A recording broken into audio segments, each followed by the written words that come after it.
Where's the link? Send me the link. Go to YouTube.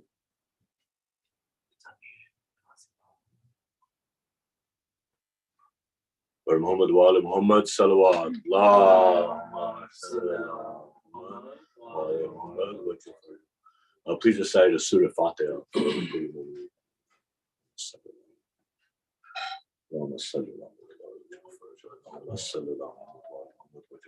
Oh Allah, please send your blessings on Prophet Muhammad and the family of Prophet Muhammad, hasten his successor. Bismillahir Rahmanir Rahim. Alhamdulillahi Rabbil Alameen. Ar-Rahmanir Rahim. Malik Yawmiddin. Iyyaka na'budu wa iyyaka nasta'in. Ihdina as-siratal mustaqim. Siratal ladhina an'amta 'alayhim ghayril maghdubi 'alayhim waladdallin. Bismillahir Rahmanir Rahim. Qul huwallahu ahad.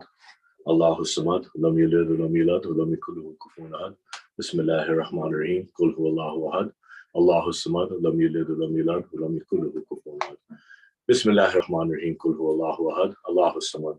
Lam yalid wa lam yulad wa lam yakul lahu kufuwan ahad.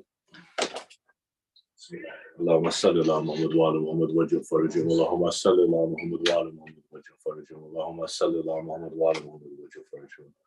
Bismillahir Rahmanir Rahim means in the name of Allah, the beneficent, the merciful. And this is a translation to Surah Fatiha. That's the first surah we recited when we recited Fatiha. Alhamdulillahi Rabbil Alameen. All praise is due to Allah, the Lord of the worlds. Ar-Rahmanir Rahim, the beneficent, the merciful. Maliki Yawmiddin, master of the day of judgment. Iyyaka na'budu wa iyyaka nasta'in. Thee do we serve, and thee do we beseech for help. Ihdina as-siratal mustaqim. Keep us on the right path. Siratal ladhina an'amta 'alayhim. The path of those upon whom you have bestowed favors. Ghayril maghdubi 'alayhim waladdallin. Not the path upon whom thy wrath is brought, nor upon those who have gone astray. The next surah that we recite when we do Fatiha is Surah Ikhlas, also called Tawheed or Surah Qul. We do that 3 times, right? Surah Ikhlas means the unity. Bismillahir Rahmanir Rahim. In the name of Allah, the beneficent, the merciful. Qul huwallahu ahad. Say Allah is one. Allahu samad. Allah is He on whom all things depend. So, lam yalid wa lam yulad. He does not beget, nor is He begotten. Wa lam yakul lahu kufuwan ahad. And there is none like Him. Allahumma salli ala Muhammad wa ala Muhammad waj'al farajahum.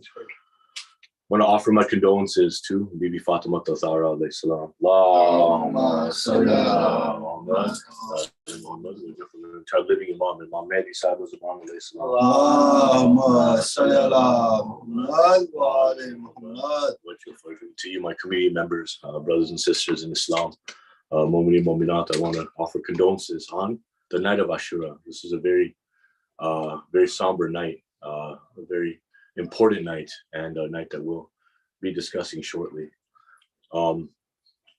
Before we move forward though, let's ask Allah once again on this night of Ashura to accept our deeds in the best form possible.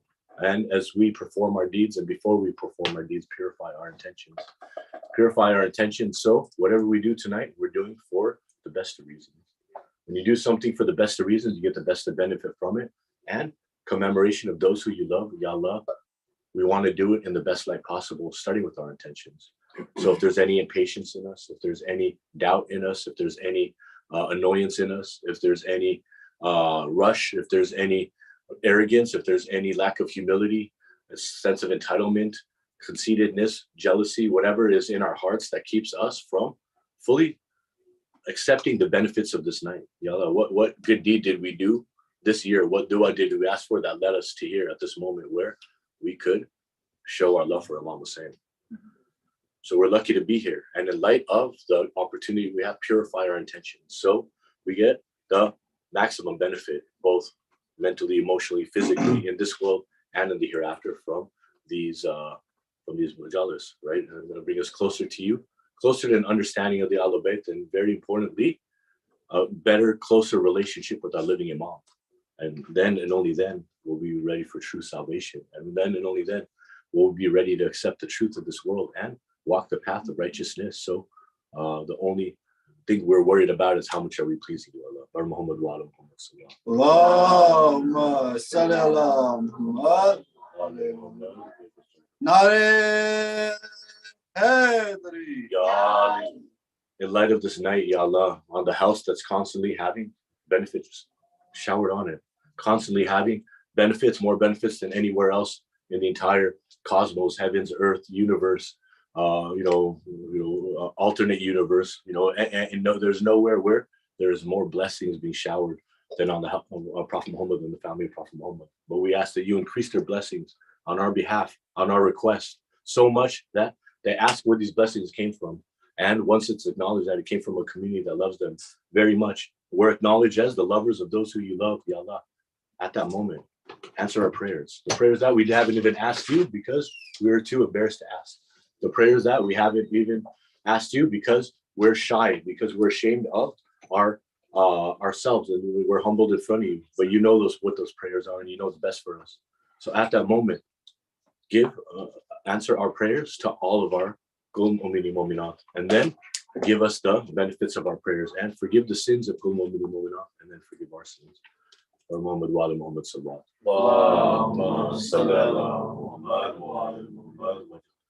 A couple things I want to make some important announcements. One is, like I said, just said, greeted my fellow brother with salam. It's recommended to not say peace on you to your Mu'minin Mu'minat on this day of Ashura. So apologize. It's interesting. Before I get into the speech, it's a speech before the speech, right? Imam Hussein is such a blessed personality that things that are recommended become haram on his, become unrecommended on his behalf. Things that are haram become halal on his behalf, right? For example, salam, right? It's highly recommended to greet your fellow Mu'min Mu'minat with salam, but on Ashura it's recommended to not do that. You see, on behalf of the sadness of Imam Hussein, something that is recommended because of the words in it, peace be on you, right? We should not wish peace on anybody on this day of Ashura because this is not a day of peace, right? So that is one of the reflections of the love that Allah had for Imam Hussein, and the power he has, and the influence he has in Allah's eyes when we seek him for intervention and for tawassul, and when we ask on his behalf for Allah to grant our prayers, right? Eating dirt is haram. You can't eat dirt, right? But you can, if you eat kaki shafa, it's good for you and it heals you. You see, that is something that was haram for the sake of Imam Hussein, it became halal. On the day of Ashura, the sands, people don't realize this, is there was blood everywhere. Thousands of soldiers, horses were killed. People had their limbs cut off, right, on this day. So there's no spot on Karbala that was not covered in blood. Like if you saw a rock on the floor, it would have blood on it. Like that's how bad the scene was in Karbala. And when the Imam and his companions did wudu, they did wudu with the dirt soaked in the blood of Karbala, right? And they were still made pure enough to do namaz with it. You see, this is the miracle of Imam Hussein, right?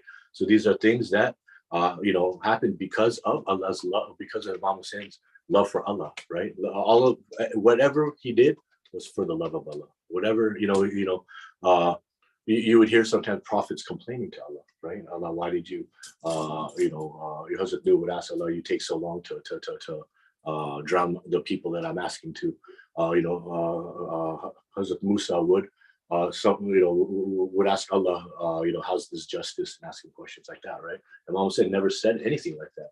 Anytime he did anything, he would remind Allah, I'm doing this for your love, right? He would announce that so people would hear it. There's a number of things. Now, this conversation started because I wanted to discuss, before we get into the majlis, a couple of important things to do tonight, right? There's some amals to do. You see, before Imam Hussein had passed, when he was talking to Bibi Zainab, he told her, he had a last request. He said, on this night, my sister, don't forget to pray for me when you offer Salatul Layl, when you offer Namaz Shab, right? And so, the namaz that we do, the ibadat that we do is more important than anything that we do, even matam, right? And I'm not trying to, I never say anything about matam. I love matam, I love alams, right? What they represent, how they represent our grief for the Imam, how they represent our acknowledgement of their purity when we hold alams, right? And so the tradition of doing matam, the tradition is very, very valuable to me and my family, has always been. But the most important thing you can do on this night is the ibadat, right? Namaz Shab. There are a couple of namazes that you can do, that you should do for Amal, right? One of them is, it's a 100 Rakat Prayer that you do in units of 2 First rakat, in each rakat, you do Surah Al-Fatiha and then Qul Huwallahu 3 times, right? You know, that probably would take an hour to do, right? I think. Maybe, what do you think, Saad? Depends on who's reading. Depends on who or how, you know what I mean? But if you make an intention, maybe do 2 of the rakats, right? Do 10 of the rakats, or, 1, 2, 3, 4, all sitting here, and we each do, 10 rakats. Maybe Allah will give us the swab of doing all of it, right? But that's one of the things, right? And then there's also a namaz. It's a 4 rakat prayer in units of 2. You recite Surah Fatiha once, and then Ayatul Kursi, and all 4 quls, Nas, Tawheed, Falak, and Kafirun. You repeat it 10 times each, and then after you do that, you do Surah Tawheed, Qul Huwallahu, you do it 100 times, right? So probably this will probably take an hour, right? And then after there's another namaz, and this is the one that I personally do every year. I feel it's the easiest of the 3. The 2 which I already mentioned is 4 rakat namaz. Is it 4 rakat or 2 rakat? It is. Let me read it. Yeah, 4 rakat namaz in units of 2, and in each rakat you do Surah Hamd, and then you do Surah Qul Huwallahu 100 times, right? And so these are amals that it benefits. These things could change your life. Like to be completely real with you, you do these things and you understand what you're saying. Maybe read the translation to Alhamd and Qul Huwallahu and understand. We'll talk about Ashura, and I'll try to explain the importance of the day. And from there, when we do namaz, we should think about that, right? Because like I said, these are the types of opportunities you get that could change your life, right? Could change your world, could unwrite these acts that you do today can literally unwrite history that's been written on you, right? And change the course of your life to do something great, right? To do something great with your life, and not just spreading Islam, right? But people go to school for great things, for accounting, for business, for international communications, and all of these things have great things that you could do with them that help people and help you get closer to the ultimate success, right? And so if you ask for dua after you do something like namaz, right? After you do namaz and you ask for dua, your intentions of that dua are more pure than when you're driving in your car and you just left the grocery store and they played your favorite oldie jam and you're in the car and now you're asking for dua. You see how your intention is different after namaz, right? And so take this time to understand what's going on and the opportunity you have, right? It's not the power of dua. Allah knows your dua, but when your intention is good for asking for dua, it gets answered differently, maybe quicker and better, right? And so this is a night to think about that, right? And we'll keep the traditions. We have Hadith Gisa coming up. After Hadith Gisa, we have Marcia, and then we'll have a discussion, Masaib, and then Matam and Ziyarat. Also, reminder tomorrow, 10 a.m. Actually, at Fajr time, we're going to post just a little poem and then azan to for Hazrat Ali Akbar azan, and then and then Fajr namaz, and then that won't be live, so we'll do it beforehand. And then on this Mehed said he'll do it live. Inshallah. And then after that, we're gonna have 10 a.m. We'll do amals, right? The amals are about an hour, and then after amals, there's a little bit of break time. Then 1:30 p.m. we're gonna start the Julus at the park. It's called Marina Park. It's on Cross Avenue. It's on Ettinger, between Springdale and Graham. You'll see Marina High School. Right by Marina High School, there's a park. You'll see a bunch of people wearing black. That's us. So roll up 1:30. The Julus program will go until about 4:30 because we have Faka Shikni. We do the Pursa of Imam Hussein at the park. We have some poems we'll recite. It's a really good program. We've been doing this about our 3rd or 4th year doing it at the park. We've been doing it in Southern California for over 20 years. And the Julus in the United States was actually started by this Jamaat in 1975. I can't find an earlier Julus that was done. So if anybody can prove me wrong and you find an earlier Julus, I'd really like to. I've been looking into the history of the American Muslim. And to my research, the first Julus in the USA was done in 1975. I believe your dad was there. And I know my dad was there, and it was in Chicago, in the snowy roads of Chicago. So we're going to continue that tradition tomorrow and do the Julus on the day of Ashura again. Bar Muhammad wa ala Muhammad sallallahu.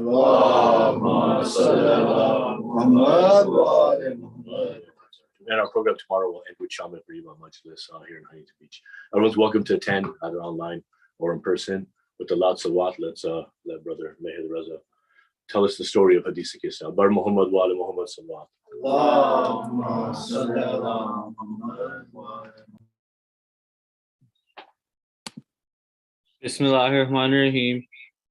An Jabir ibn Abdullah Ansari annahu qala an Fatimah az-Zahra alayhi salam bint Rasulillah sallallahu alayhi wa alihi qala sami'tu Fatimata annaha qalat dakhala alayya abi Rasulillah fi ba'd al-ayyam faqala assalamu alayki ya Fatimatu فقلت عليك السلام قال إني أجد في بدني ضعفا فقلت له أريدك بالله يا أبتاه من الضعف فقال يا فاطمة ائتيني بالكساء اليماني فغطيني به فأتيته بالكساء اليماني فغطيته به وسرت أنظر إليه وإذا وجهه يتلألأ كأنه البدر في ليلة تمامه وكماله اللهم صل على محمد وآل محمد فما كانت إلا ساعة وإذا بولدي الحسن قد أقبل وقال السلام عليك يا أمه فقلت عليك السلام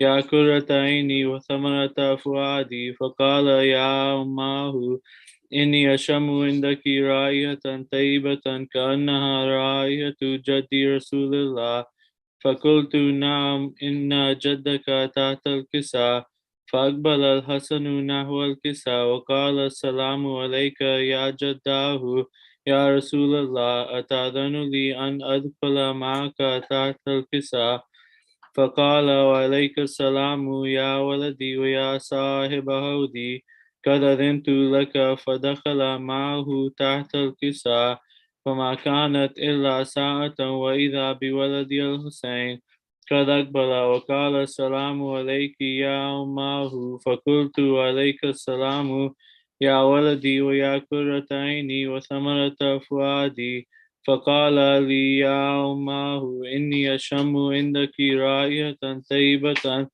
كأنها رائحة جدي رسول الله صلى الله عليه وآله فقلت نعم إن جدك وأخاك تحت الكساء فدنا الحسين نحو الكساء وقال السلام عليك يا جداه السلام عليك يا من اختار الله أتأذن لي أن أكون معكما تحت الكساء فقال وعليك السلام يا ولدي ويا شافع أمتي قد أذنت لك فدخل معهما تحت الكساء فأقبل عند ذلك أبو الحسن علي بن أبي طالب وقال السلام عليك يا بنت رسول الله فقلت عليك السلام يا أبا الحسن ويا أمير المؤمنين فقال يا فاطمة إني أشم عندك رائحة طيبة كأنها رائحة أخي وابن عمي رسول الله فقلت نعم ها هو مع ولديك تحت الكساء فأقبل عليا نحو الكساء وقال السلام عليك يا رسول الله أتأذن لي أن أكون معكم تحت الكساء قال له عليك السلام يا أخي ويا وسي وخليفتي وصاحب لوائي قد أذنت لك فدخل علي تحت الكساء ثم أتيت نحو الكساء وقلت السلام عليك يا أبتاه يا رسول الله أتأذن لي أن أكون معكم تحت الكساء قال وعليك السلام يا بنتي ويا بذتي قد أذنت لك فدخلت تحت الكساء فلما اكتملنا جميعا تحت الكساء أخذ أبي رسول الله بطرف الكساء وأومى بيده اليمنى إلى السماء وقال اللهم إن هؤلاء أهل بيتي وخاصتي وهامتي لحمهم لحمي ودمهم دمي يؤلمني ما يؤلمهم ويحزنني ما يحزنهم أنا حرب لمن حاربهم وسلم لمن سالمهم وعدو لمن أعداهم ومحب لمن أحبهم إنهم مني وأنا منهم فاجعل صلواتك وبركاتك ورحمتك وغفرانك ورضوانك علي وعليهم وأذهب عنهم الرجس وطهرهم تطهيرا اللهم صل على محمد وعلى محمد. فقال الله عز وجل يا ملائكتي ويا سكان سماواتي إني ما خلقت سماء مبنية ولا أرضا مدهية ولا قمرا منيرا ولا شمسا مضية ولا فلك يدور ولا بحر يجري ولا فلك يسري إلا في محبتي هؤلاء الخمسة الذين هم تحت الكساء. فقال أمين جبرائيل يا ربي ومن تحت الكساء؟ فقال عز وجل هم أهل بيت النبوة ومعدن الرسالة هم فاطمة وأبوها وبعلها وبنوها. اللهم صل على محمد وعلى محمد. فقال جبرائيل يا ربي أتأذن لي أن أهبط إلى الأرض ليكون معهم سادسا؟ فقال الله نعم قد أذنت لك. فهبط الأمين جبرائيل وقال السلام عليك يا رسول الله. العلي الأعلى يقرئك السلام ويخصك بالتحية والإكرام ويقول لك وعزتي وجلالي إني ما خلقت سماء مبنية ولا أرضا مدهية ولا قمرا منيرا ولا شمسا مضية ولا فلك يدور ولا بحر يجري ولا فلك يسري إلا لأجلكم ومحبتكم وقد أذن لي أن أدخل معكم فهل تأذن لي يا رسول الله؟ فقال رسول الله وعليك السلام يا أمين وحي الله إنه نعم قد أذنت لك. فدخل جبرائيل معنا تحت الكساء فقال لأبي إن الله قد أوحى إليكم يقول إنما يريد الله ليذهب عنكم الرجس أهل البيت ويطهرهم تطهيرا. اللهم صل على محمد وعلى محمد محمد. وعجل فرجهم. فقال علي لأبي يا رسول الله أخبرني ما لجلوسنا هذا تحت الكساء من الفضل عند الله. فقال النبي والذي بعثني بالحق نبيا واصطفاني بالرسالة نجيا ما ذكر خبرنا هذا في محفل من محافل أهل الأرض وفيه جمع من شيعتنا ومحبينا إلا ونزلت عليهم الرحمة وحفت بهم الملائكة واستغفرت لهم إلى أن يتفرقوا. فقال علي إذا والله فزنا وفاز شيعتنا ورب الكعبة. فقال النبي ثانيا يا علي والذي بعثني بالحق نبيا واصطفاني بالرسالة نجيا ما ذكر خبرنا هذا في محفل من محافل أهل الأرض وفيه جمع من شيعتنا ومحبينا وفيهم مهموم إلا وفرج الله غما ولا مغموم إلا وكشف الله غما ولا طالب حاجة إلا وقضى الله حاجته. فقال علي إذا والله فزنا وسعدنا وكذلك شيعتنا فازوا وسعدوا في الدنيا والآخرة ورب الكعبة. اللهم صل على محمد وعلى محمد وعجل فرجهم. Let's do a Surah Fatiha for our Marmeen. Bismillahirrahmanirrahim. Alhamdulillahi Rabbil Alameen. Ar-Rahmanir-Rahim. Maliki Yawmiddin. Iyaka na'budu wa iyaka nasta'in. اهدنا الصراط المستقيم صراط الذين أنعمت عليهم غير المغضوب عليهم ولا الضالين. بسم الله الرحمن الرحيم. قل هو الله أحد الله الصمد لم يلد ولم يولد ولم يكن له كفوا أحد. بسم الله الرحمن الرحيم. قل هو الله أحد الله الصمد لم يلد ولم يولد ولم يكن له كفوا أحد. بسم الله الرحمن الرحيم. قل هو الله أحد الله الصمد لم يلد ولم يولد ولم يكن له كفوا أحد. اللهم صل على محمد وعلى محمد. MashaAllah. Bismillahirrahmanirrahim. Abbas kahahu, Abbas kahahu. They stole our hijabs and rode horses over the bodies and pulled out Sakina's earrings. Abbas kahahu, Abbas kahahu. They took us to Sham and Kufa and tied us to the camels. Akbar kahahu, Akbar kahahu. No one is here to give us on. No one is here to help our Imam. Akbar kahahu, Akbar kahahu. No one is here to guard the tents. No one is here to console the woman.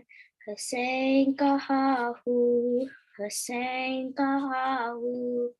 They set our camp on fire.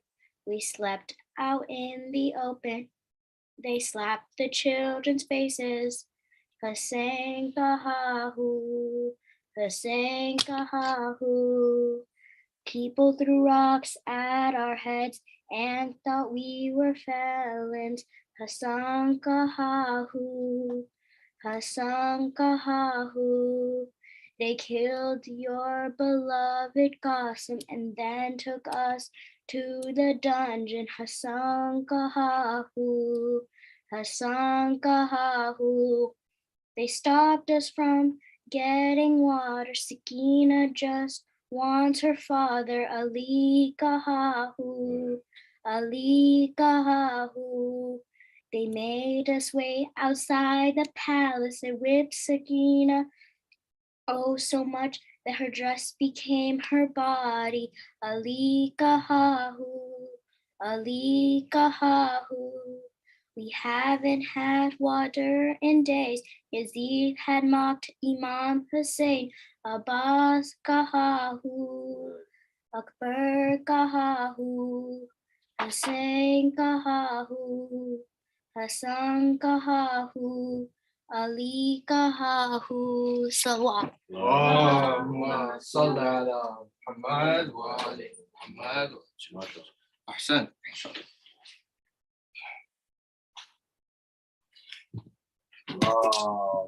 صل على محمد وآل محمد وأجل fridge.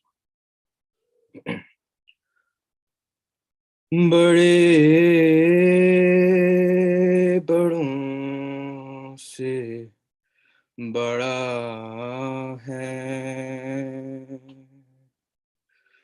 Hussain का असगर बड़े बड़ों से बड़ा है हुसैन का असगर बड़े बड़ों से बड़ा है हुसैन का असगर बड़े बड़ों से बड़ा है हुसैन का असगर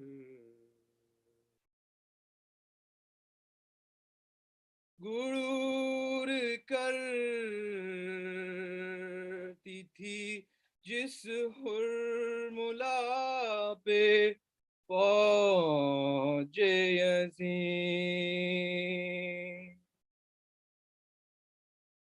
गुरूर करती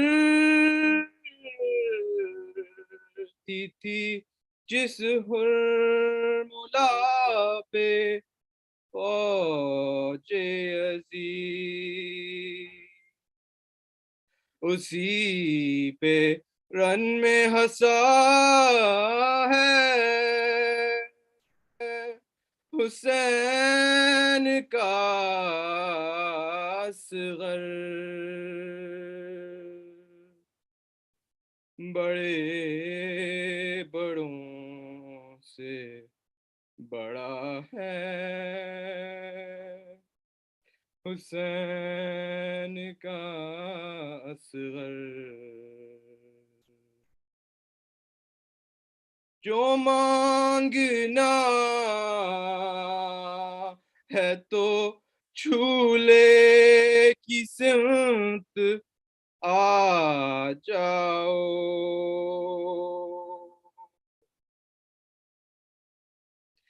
جو مانگنا ہے تو جھولے کی سمت آ جاؤ امیر کرب و بلا ہے حسین کا اصغر بڑے بڑوں سے بڑا ہے حسین کا اصغر کبھی شہور کی آنکھوں سے پڑھ کتاب عطا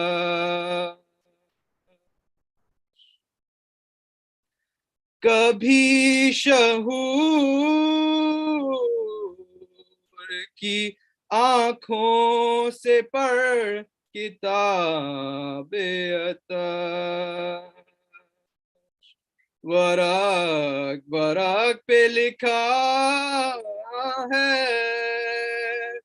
حسین کا اصغر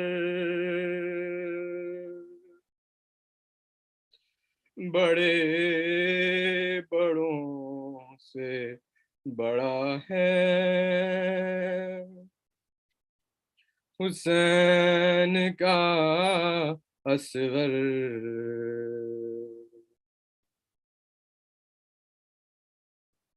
قدم اٹھا نہیں پایا مگر یزید تیرے قدم اٹھا نہیں پایا مگر یزید تیرے قدم اکھاڑ گیا ہے حسین کا اصغر بڑے بڑوں سے بڑا ہے حسین کا اصغر بلال آپ میری قامت کو کون ناپے گا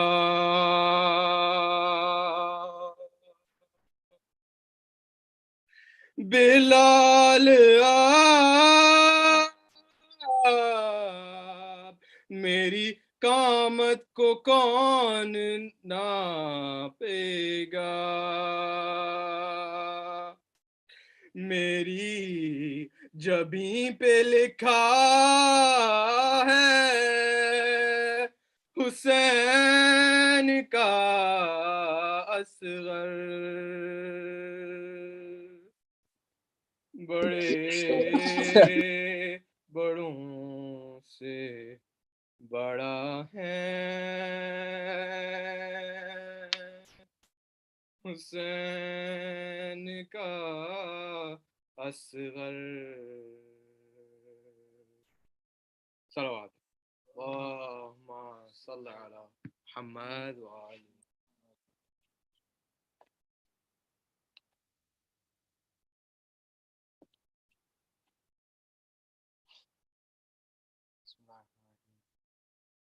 کہتی تھی یہ ماں خون بھری میت سے لپٹ کر، ہائے ہائے علی اکبر، ہائے ہائے علی اکبر، ارمان نہ تھا پہناؤں گی پوشاک شاہانی، افسوس کے راس آئی نہ تجھ کو یہ جوانی، کیسا تھا مقدر، ہائے ہائے علی اکبر، 18 برس پال کے پروان چڑھایا، 18 برس پال کے پروان چڑھایا، اور گیسوئے والا ہے میرا خون میں نہایا، قربان ہو مادر، ہائے ہائے علی اکبر، ہائے ہائے علی اکبر، اتنا تو ذرا ٹھہرو تو میں دھولا بنا لوں، اتنا تو ذرا ٹھہرو تو میں دھولا بنا لوں، بس ایک جھلک سحر کی سغرا کو دکھا لوں، بے چین تھی خاور، ہائے ہائے علی اکبر، ہائے ہائے علی اکبر، ماں تیری جدائی میں بھلا کیسے جیے گی، ماں تیری جدائی میں بھلا کیسے جیے گی، مر جائے گی سغرا، ہائے ہائے علی اکبر، ہائے ہائے علی اکبر، ہائے ہائے علی اکبر، صلوات پر محمد وآل محمد، اللہم صلی علی محمد وآل محمد وعجل فرجہ. Another loud salawat. Allahumma salli ala Muhammad wa ali Muhammad wa ajil farajahum. Please, if everybody could recite Surah Fatiha for Kul Mu'mineen Mu'minat. Bismillah ar-Rahman ar-Rahim. Allahumma salli ala Muhammad wa ali Muhammad. Allahumma salli ala Muhammad wa ali Muhammad. Allahumma salli ala Muhammad wa ali Muhammad. Bismillah ar-Rahman ar-Rahim. Alhamdulillahi Rabbil Alameen ar-Rahman ar-Rahim. مالك يوم الدين إياك نعبد وإياك نستعين اهدنا الصراط المستقيم صراط الذين أنعمت عليهم غير المغضوب عليهم ولا الضالين. بسم الله الرحمن الرحيم. قل هو الله أحد الله الصمد لم يلد ولم يولد ولم يكن له كفوا أحد. بسم الله الرحمن الرحيم. قل هو الله أحد الله الصمد لم يلد ولم يولد ولم يكن له كفوا أحد. بسم الله الرحمن الرحيم. قل هو الله أحد الله الصمد لم يلد ولم يولد ولم يكن له كفوا أحد. This is a translation for Surah Al-Hamd. In the name of Allah, the Beneficent, the Merciful. All praise is due to Allah, the Lord of the worlds, the Beneficent, the Merciful, Master of the Day of Judgment. Thee do we serve, and Thee do we beseech for help. Keep us on the right path, the path of those upon whom Thou hast bestowed favors, not the path of those upon whom Thy wrath is brought down, nor of those who go astray. Salawat bar Muhammad wa ala Muhammad. Allahumma salli ala Muhammad wa ala Muhammad. And now, Surah Qul Huwallah. This is the translation. In the name of Allah, the Beneficent, the Merciful, say, He, Allah is one. Allah is He on whom we all depend. He begets not, nor is He begotten, and none is like Him. Salawat bar Muhammad wa ala Muhammad. Allahumma salli ala Muhammad wa ala Muhammad wa ajil farajahum. Allahumma salli ala Muhammad wa ala Muhammad wa ajil farajahum.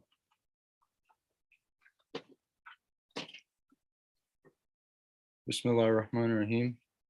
The price of allegiance ahead. It all started with the death of Imam Hassan, Yazid said he was the one. But the true leader was Hazrat Ali's son. How could the son of Bani Hashim accept the rule of a tyrant and pay allegiance to him?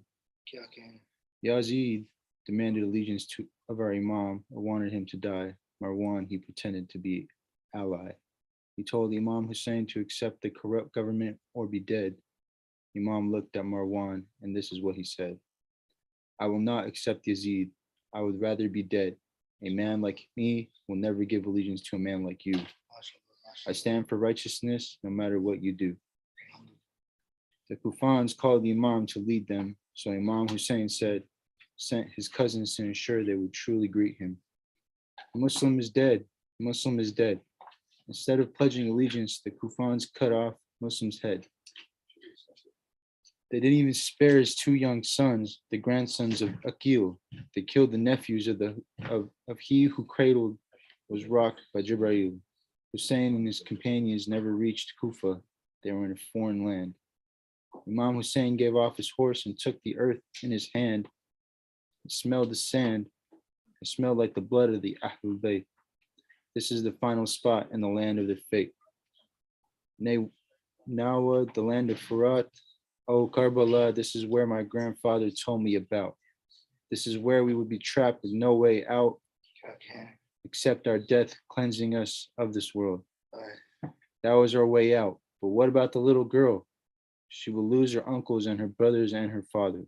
This is the land of destiny. It had been foretold. He delivered the sermons to the loyal, the pious, the bold. Oh my Lord, you have always been my hope. You have protected me and guided me. There is nothing I ever needed that you haven't provided me. I will be steadfast in my commitment to you, and it will be the gates of heaven we will walk through. The following week will never be matched. Tens of thousands of soldiers have been dispatched. They surrounded the camp of the house of the prophet. They cut off the water and did not even allow a droplet to reach the people of Hussein. Oh, the children. Oh, the suffering. Oh, the pain. I can't even begin to describe the scene to you. Oh, the thirst. Oh, the thirst. How much would these innocent people have to go through? Oh, Ali Akbar, the light of my eye. You look just like my grandfather. How can I watch you die? He resembles a prophet, and he will soon be dead. Ali Akbar mounted his steed and went to the battle, and this is what his father said. This young man who's standing in front of you resembles a prophet more than any other, a reminder of the truth. Ali Akbar was wounded with a spear in his side.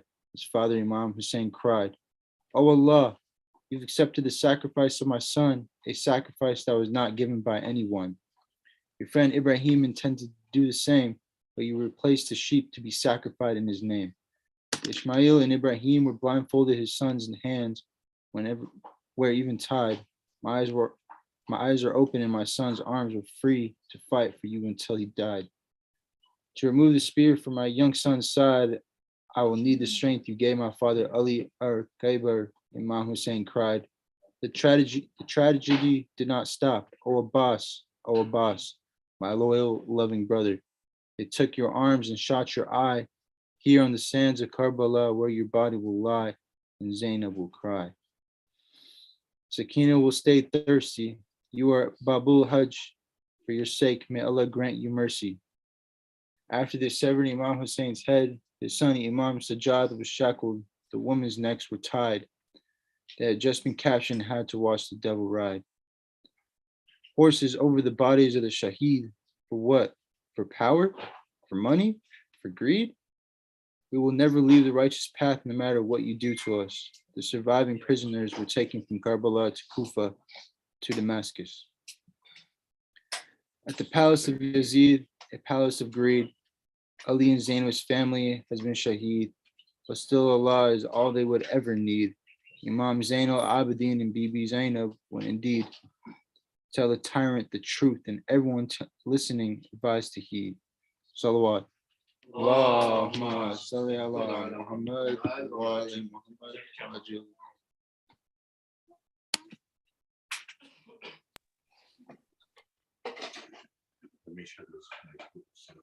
Hey, how do you flip the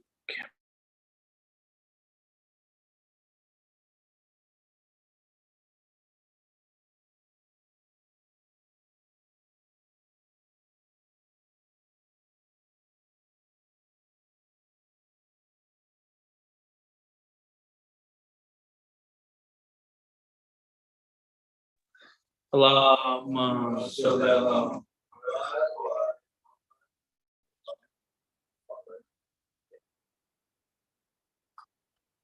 Please recite a Surah Fatiha for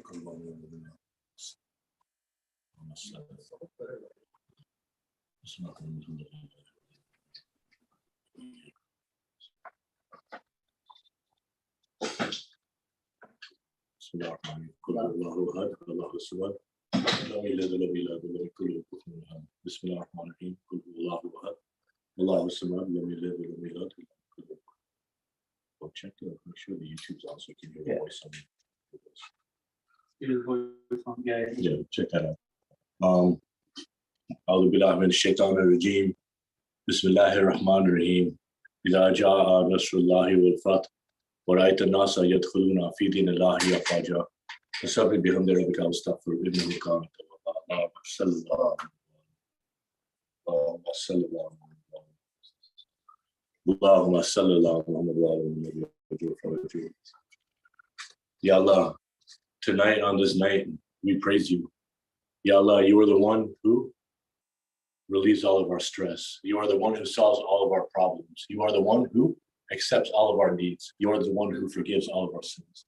You are the one who creates the path for us and guides us to stay on the path. Ya Allah, you are the one who ensures that we always have a champion and a hero to stand up for us. You are the one who ensures that we're never left alone. You are the one who ensures that we always have somebody to voice our grievances to. Ya Allah, you are the fixer of problems. Ya Allah, you are the solver of mysteries. Ya Allah, you are the keeper of puzzles and the keeper of keys to success in this world and in the hereafter. Ya Allah, on this night, the second we've been doing our entire lives, we're going to turn to you and only you for solution to our problems. We're going to turn to you and only you to grant us the fulfillment of our needs. Ya Allah, you are the best of all kings. You are the best of everything. You are the greatest and you are our helper. And for that, Ya Allah, we are humbled in front of you. We ask that you send your blessings on Prophet Muhammad and the family of Prophet Muhammad. So if everyone, since we changed the format, if everyone's sitting on this side over here, right here, so it'll help. Move that chair if we need to right here. We can set up right here. You can turn this here, yeah. Maybe why doesn't everyone, whoever can come here, set the chair up here. Yeah. Sorry, we're moving. Muhammad Salawat.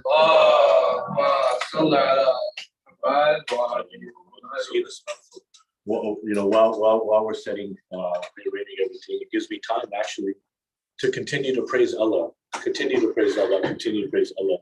Ya Allah, give us more and more opportunities to praise you. When we're alone in our car, when we're walking to work, when we're doing medium tasks, and we want to feel closeness to you. Remind us to praise you. Remind us to search for you. Remind us to turn to you. Ya Allah, we get deceived so many times. We think that so many things are going to help us. But you, Allah, are our only helper. You're the only one who could ever fulfill our needs. Ya Allah, you're the creator of all things. You are the best. Not only are you the creator of all things, you are the best of all creators. You are the best of all creators, not just by default because you're the creator of all things, but because everything you create is perfect. Ya Allah, because you created the personality of Prophet Muhammad sallallahu alaihi wasallam. Allahumma salli ala Muhammad. You created Fatima Tazara in this world. Allahumma salli ala Muhammad. And you are the creator of all of the things that we value in this world. And you're the creator of heaven to reward us for our deeds in this world. Ya Allah, you are the creator of forgiveness to keep us away from the gates of hell. Ya Allah, you are the creator of mercy. You're the creator of fear, and you commanded us to fear you. Ya Allah, if we did not fear you because we love your mercy, then give us the benefit of allowing us to fear you without making our path difficult. Ya Allah, we're very fragile creatures. If we weren't fragile creatures, we wouldn't be living in Orange County, California. We wouldn't be here in Southern California with the capital of luxury if we weren't delicate creatures. And so, Ya Allah, please treat us delicately, but make sure that we fulfill our obligation to you and worship only you and fear only you. Lord Muhammad wa ala Muhammad sallallahu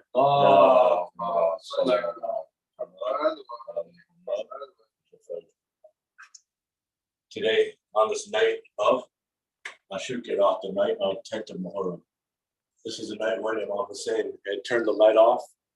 They didn't have electricity, right? They didn't need electricity, right? It's not that they didn't have the knowledge. What knowledge didn't the Imam have, right? They definitely had the knowledge of electricity, but they had no need for electricity, right? And so they had candles burning in the tent. They had candles burning in the tent, and Imam Hussein, at the dark of night, inside the tent, he brought all the candles, and he delivered a sermon to his people. He said, "My friends, my family, the soldiers out here are lined up. They're fighting with me. They're here to kill me, not you. I urge you to go, to leave, to save your life." And when he said the light is off, right? I can't see you, so leave in the darkness, and you won't be embarrassed, and you will still be treated as a martyr who's walked with the Karbala. And on this day, when he turned on the candle back on, all of his people were still standing there. And how did they spend the night? As we talked about, Hazrat John alayhi salam, we talked about how he spent all night reciting Quran. He was a hafiz of Quran.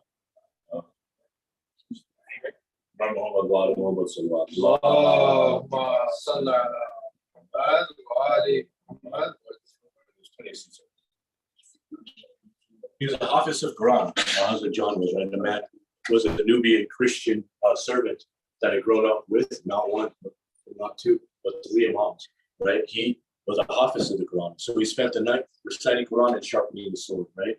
The ashab of Imam Hussein had been sharpening their swords and still sharpening their mind. They asked the Prophet Muhammad if he had 1 hour left to live, what he would do. And he said he would spend that last hour obtaining knowledge, right? Sharpen your mind. Right? Sharpening your mind is sharpening your sword. As we've been talking about, right? The same man, Hazrat Abbas alayhi salam, who is known to be the sword of Allah, right? He's a warrior of Allah, right? He's from a family of poets. His mother was a poet. He himself recited poetry in his last moments. His grandchildren and his surviving children became poets, was what they were known for, right? You know, when Allah sent down the book of Islam, right? He sent it down in the form of poetry, right? So it is an indication that sharpen our tongues, right? Sharpen our tongues, speak in the most eloquent manner, understand life in the most eloquent manner, right? And be ready, right? Be ready to defend Islam at any cost, right? And when you defend Islam, you defend your right to be free, right? Isn't that what happened in Ashura? Isn't that what happened on the day of Ashura? And also defended our right as mankind to be free, right? And Ashura is a very important day, right? I think I told the story a couple of days ago, right? I'll tell you again. So I have a friend, his name's Bob Glass, right? Robert Glass. It's at, if anyone was watching Brady Bunch, right? George Glass was that kid, the beta kid, Brady Bunch. His name was Bob Glass, right? He's a Jewish man, right? He's pushing 70. Actually, he just had his 70th birthday a couple months ago, right? And he's a friend of mine. So I was talking to him, and he came over on maybe the 4th or 5th of Muharram, right? And he's like, "Oh, where have you been?" So I told him, I said, "It's Muharram. We're getting ready for Ashura." He's like, "Ashura? What's that?" Right? Because I've heard of that. I said, "Yeah, well, it's interesting because Prophet Muhammad one day went into Medina on the day of Ashura, and he saw the people of Medina, his followers, were not fasting, and he admonished them. He said, 'Why are you not fasting today?' And the Jews in Medina were fasting, right? They fasted on Ashura before the Muslims fasted on Ashura, right? And he said to them, he said, 'This is the day when they were granted salvation. The Jews were from Pharaoh. This is the day that Allah split the sea, the Red Sea, to let the troops of the people of Hazrat Musa cross the Red Sea and brought Pharaoh behind them.' That happened on Ashura. See, Ashura is a very, very important day before the martyrdom of Imam Hussein. This is the day when all the prophets were tested, right? This is the day when Allah created Hazrat Adam, right? And this is the day when Hazrat Adam was tested whether or not he would eat from the tree of knowledge that was not supposed to, right? And then when Hazrat Adam and Bibi Hawa came to earth, right? They didn't come together, right? They came to earth as separately, right? At the same time, but they landed separately, and they spent years searching for each other. And on this day, the day of Ashura, was when Hazrat Adam's when his begging Allah for forgiveness was granted, and this one he's coming from it. You guys can come in from here. And so it's when when they come in soon. So this is the day when Allah gave Hazrat Adam, granted him forgiveness, and allowed him to be reunited with Bibi Hawa. You see Hazrat Nuh alayhi salam, he wrote the article share right here. Hazrat Nuh alayhi salam, I'll back up a little since we have a couple of people. Let's see, like I was explaining, I was explaining that the importance of Ashura, right? The importance of Ashura, that before the martyrdom, before the day of Ashura and Karbala, right? Ashura was a very important day, right? Ashura was the day when Hazrat Adam was tested, right? All prophets were tested on Ashura. Hazrat Adam was tested by Allah, right? To see if he was going to take his advice and eat from the tree of knowledge or not. He was tested this day and he ate from the tree of knowledge. And him and Bibi Hawa were exiled from heaven to come down to earth. When they came down to earth, they didn't come down holding hands next to each other, right? They were separated. They were separated and tried to find each other through the forest. And on this day, the day of Ashura, is when Allah forgave Hazrat Adam and reunited him with Bibi Hawa, right? Hazrat Nuh alayhi salam, right? As we know, he would ask Allah constantly to admonish the people who took a god other than Allah, right?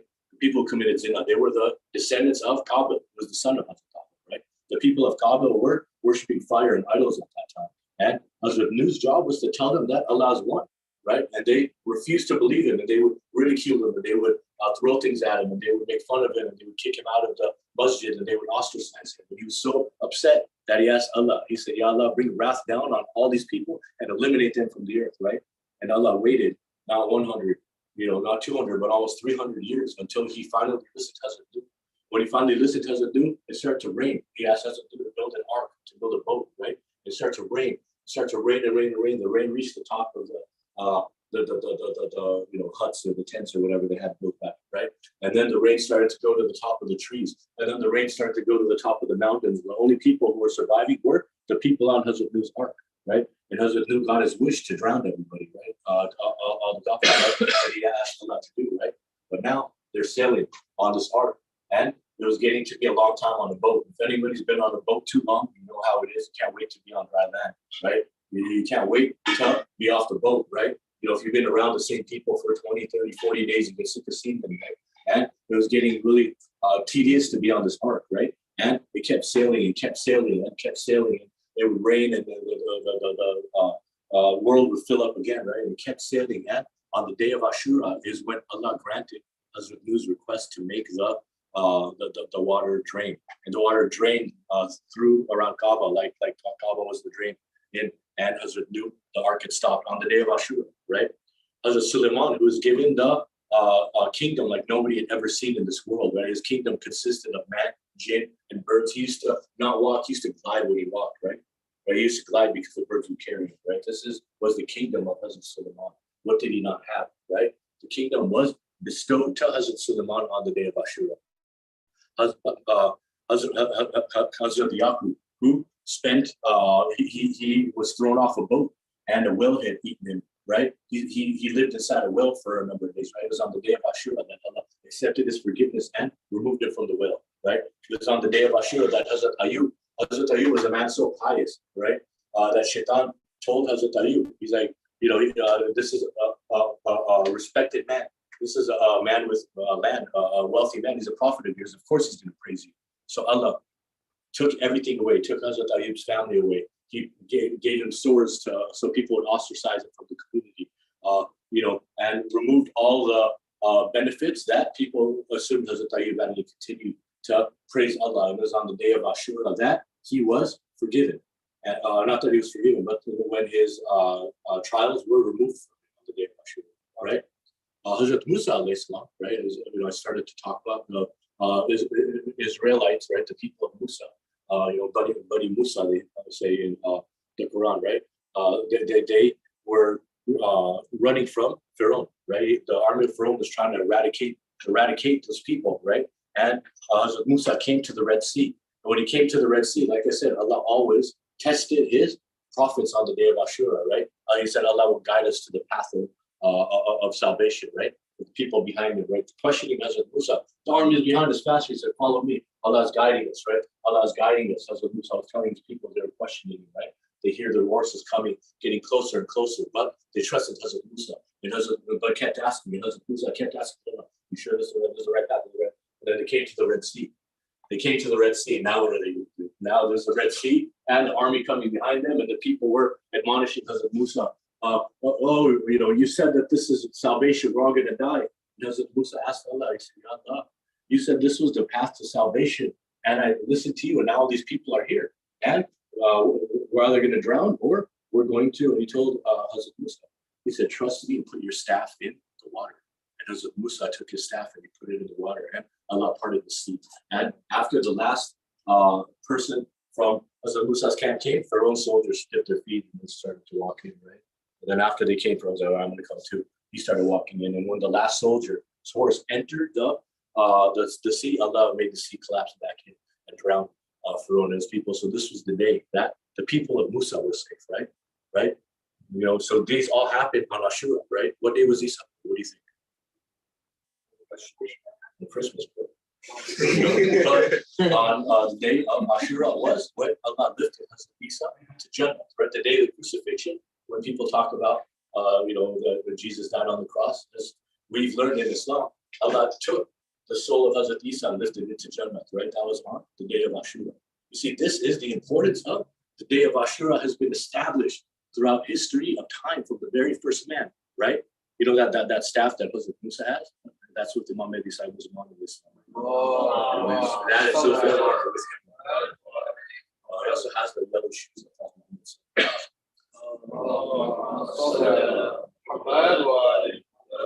So Ashura is a very important day in the history of mankind. So I was talking to my friend Bob Glass, the Jew, right? He's a Jewish man. And I told him, I said, he's all, I heard about Ashura. I said, I'm sure you've heard about it. I said, this is an important day for Jews before it was for Muslims. And I told him, I said, this is the day your people were saved from Pharaoh. I said, Prophet, dude, this is the day that his boat, the ark stopped sailing, right? And he looked at me and I said, you check it out. But today he sent me a text. He's like, yeah, you were right. I did some research, man. The connection between Moses and Noah and the day of Ashura is what we said.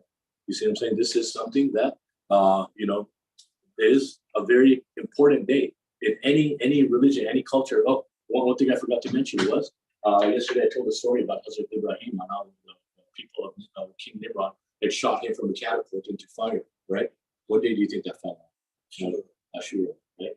That was on Ashura, you see? And wasn't that a day that he was tested as well? And Hazrat Jibreel came and asked him what his prayer was, and he said, Allah knows about it, right? You see, all prophets were tested on the day of Ashura, right? This was a sacred day since the beginning of time. And how lucky are we that on this day we're here to commemorate the day of Ashura. We know that tomorrow, the blessings there are in staying up all night tonight and remembering Imam Hussein, in doing the amals tomorrow, doing faqah tomorrow, listening and crying for Imam Hussein. All these things are highly, highly revered and good for your here and the hereafter, right? I said this could be the most important day of our lives, whatever you're stressed out about.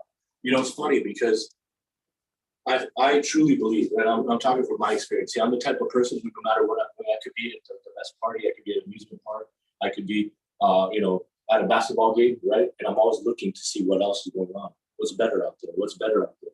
And those of you who know me know when we're praying, when we're doing ibadat, when we're talking about Imam Hussein, when we're talking about Hazrat Ali, that's the one time I'm not looking around to see what else is going on. So take this time of majalis. If you haven't done it throughout the 10 days, this is the time to relax your body and relax your mind. You clear your mind of anything that's in your mind, right? And cleanse yourself and give yourself time to relax and just to appreciate the moment that you're in. Because you ladies over there did something great this year, right? Whether it be a dua, whether it be taking out sadaqah, helping your parents, right? Reciting the Quran, helping somebody, in need, taking care of an orphan. You must have, walking an old lady across the street, done something great where Allah is rewarding you by calling you here today to talk about Imam Hussein. This is a gift to all of us, and we should accept it, appreciate it, and give it the proper reverence, and let whatever you have in your mind go, and just intend to soak in the peace and the calm that Imam Hussein died for. State. Muharram Muhammad. Allahumma salli ala Muhammad wa ali Muhammad. So I talked about a number of prophets and the significance of Ashura, right? On these historical, legendary personalities, right? Larger than life personalities, right? They're still to this day legends, right? Legends, right? These prophets, these imams, legends, right? And I talked about what the day of Ashura meant to them, right? But what about the greatest? What about the greatest man, Prophet Muhammad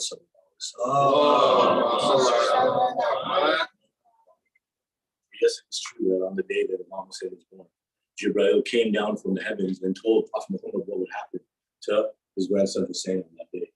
You know what Prophet Muhammad told Jibreel? He said, please don't tell Fatima. Let me tell her. Let me tell her because I want to let her know what's going to happen. And Prophet Muhammad knew that it was his people that was going to do that. It was the people that were following him around, right? Like they wanted, people would cling to his feet. That's what a great person he was. And he knew that these are the same people who were going to be killing my grandson. And he knew that he would not be there. And he knew that his daughter Fatima wouldn't be there. And he knew that his man Hazrat Ali, Islam, the light of God, would not be there, right? He knew that Imam Hassan wouldn't be there. He knew the atrocity of that day. And he waited a little bit and he went to go see his daughter Fatima. And she saw him and she was so happy that they had another son, right? She was so happy that they had another child in their house, such a day to rejoice, right? Prophet Muhammad was a man, it was hard for him to have kids, right? Even Bibi Khadija, it was hard for them to have kids. When they had kids, they died very young.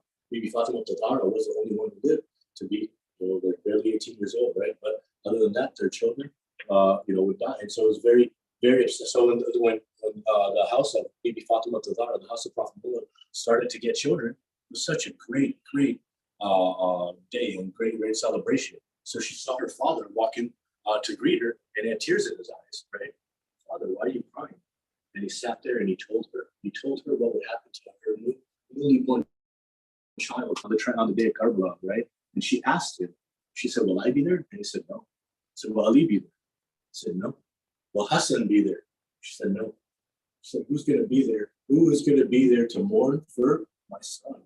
Who is going to cry for my son? She asked, right? And Prophet Muhammad told her, he said, Allah is going to create a nation of people that from the day that he is martyred till the day he dies will not stop crying for his son. We are that nation. We are the nation of Imam Hussein. We are lucky to be here to cry for Imam Hussein. Muhammad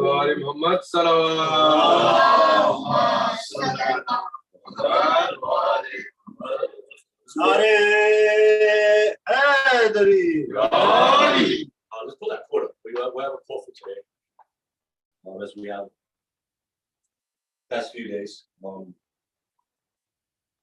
Today. I'm going to read the quote and it should get pulled up, inshallah, on the TV shortly. Right now, you have it. Yeah, read it out loud. Read it slowly. The Holy Prophet Muhammad said, O Fatima, every eye shall be weeping on the day of judgment, except the eye which has shed tears over the tragedy of Hussein. For surely that eye shall be laughing and shall be given the glad tidings of the bounties and comforts of paradise.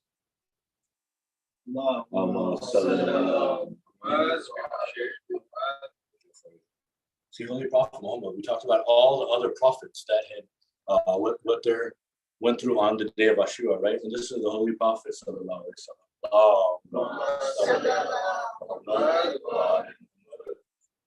This is his. It looks like before me.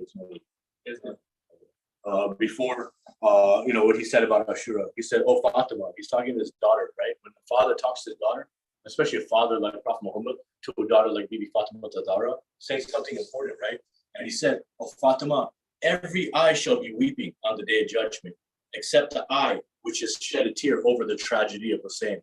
For surely that eye will be laughing, will be given the glad tidings of the bounties and the comforts of paradise," right?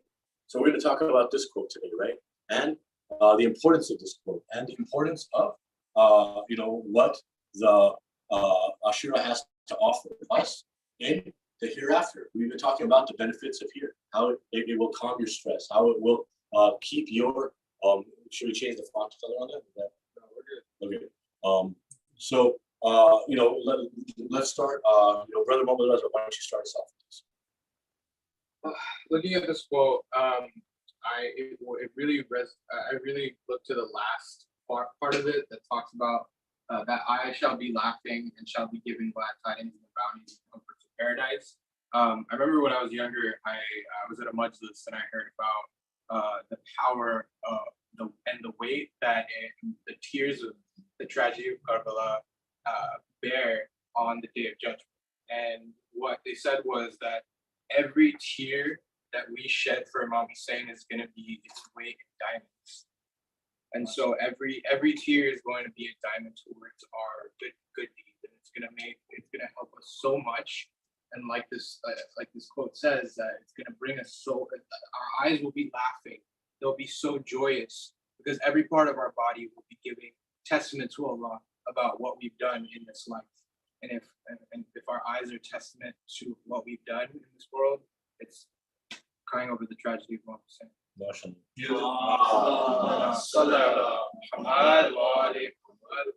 This is why I love these discussions. Brother Raza said something very interesting, right? He said, if your eyes are laughing, your body's laughing, right? And you think about that, right? If your eyes are laughing, they're seeing something hilarious, like man trying to be cool, right? You know, and if your eyes see something funny, what does the rest of your body do, right? Sometimes you can't help but laugh when you see something hilarious going on, right? No matter what's going on, right? You see something funny, your whole body laughs, right? How interesting is that? That is what Prophet says is going to be laughing, because the neurological connection between your soul and your mind and the rest of your body and your eyes is so so intertwined, right? So if your eyes are laughing, your body's laughing. Let me ask you, then don't be shy, right? Who's scared of the Day of Judgment? Who's scared of it? And do you know what's going to happen on the Day of Judgment? You know how arrow people are going to, okay, let me tell you something, right? Let's tell a little bit about it. First, read Surah Al-Waqiyah. Surah Al-Waqiyah tells the tale of 2 days, right? The people on the right side, we're going to be chilling on the Day of Judgment, hanging out with their homies and friends like we are here with good food and maybe Lee's coffee, right? You know, and the people on the left hand, who? It's not going to be cool on the Day of Judgment, right? They're going to be so thirsty, they're going to drink water that's going to make their stomach burn, right? When you drink our water on this world, we should thank Allah, because Allah can make water burn our stomach here, but we still have to drink it, but He makes it deliciously cold, right? They eat from the tree as a zakum, right? Where the fruit is full of smoke and thorns, and as they eat it, it hurts going down, right? That's the people who are on the left, the people of the left hand in Surah Yasin, right? Now think about this, right? You're dead for a number of years. You leave this world and you realize how much this world was actually kind of lame. Lied to you, right? The things you chased were no good. The things you strove to get, all the possessions you had, mean nothing anymore, and you sit there alone. You finally get used to maybe how it works down there, right? And then all of a sudden a trumpet blows, right? The trumpet blows, and you come out of your grave naked. Look to the right, look to the left. You don't know any of these naked people standing next to you, right?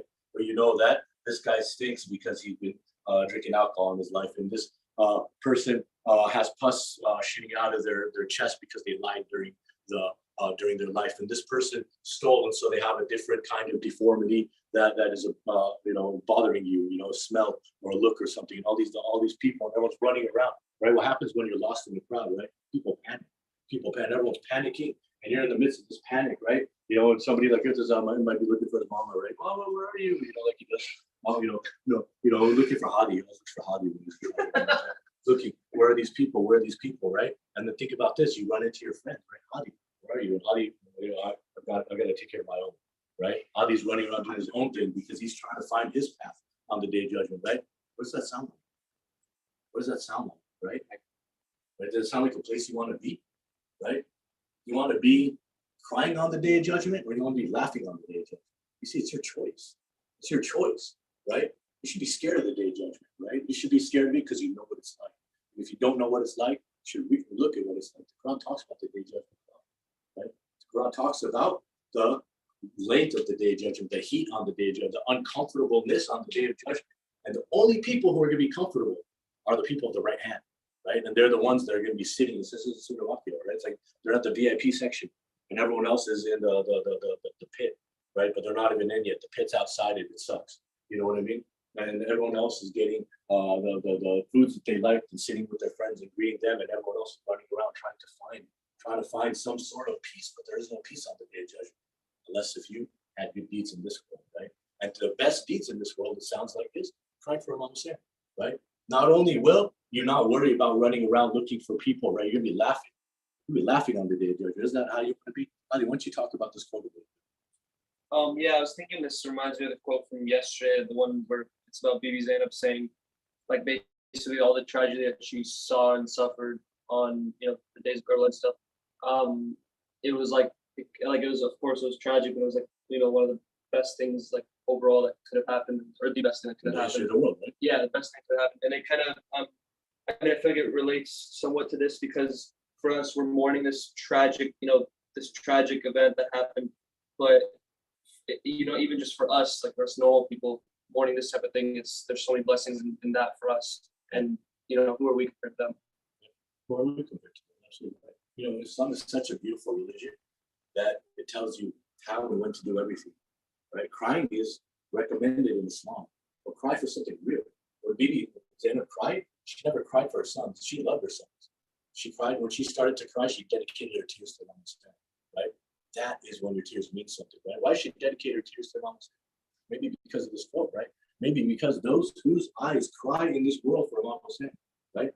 And that's why I'm asking everybody, right? Tonight is the night, right? Tonight is the night to cry. And if you haven't cried in the 10 days yet, if you haven't cried, it's okay.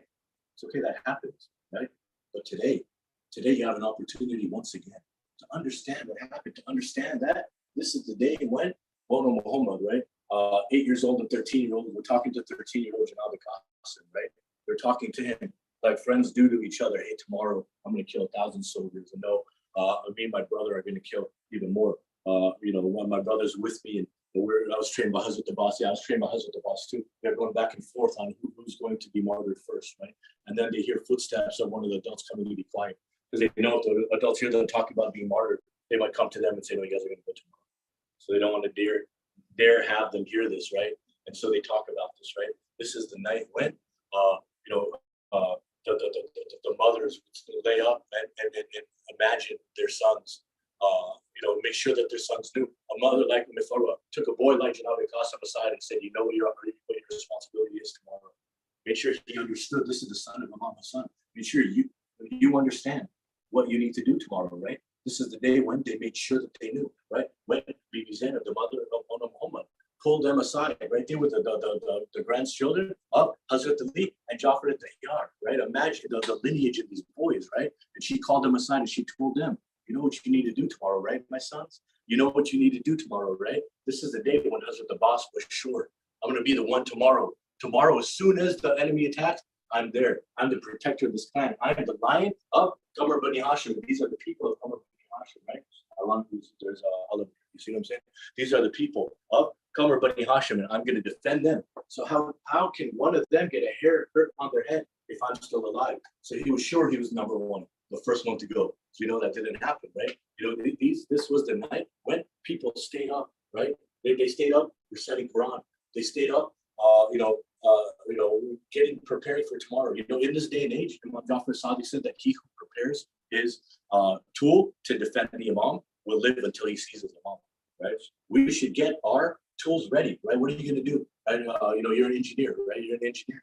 You can help the Imam with your engineering tools, right? You should sharpen those tools with the intention of using them when the Imam comes, right? You are a tool. You should sharpen yourself to be ready when the Imam comes. You know what I'm saying?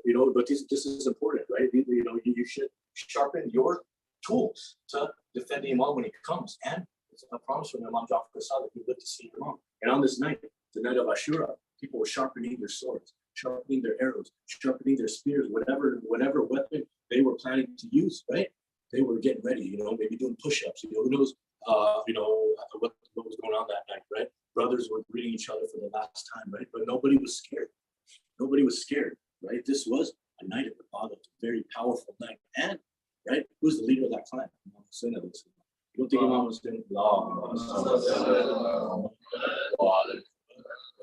don't think he knew the power of this day, starting from Hazrat Adam all the way to the significance of the day that was going to happen? Sister, really, I haven't heard from you yet. Why don't you talk to me about this quote? You always have something very enlightening that makes us think things that from a different perspective. I think that the significance is really interesting about this quote is that it kind of shows the value of the tears, like previously.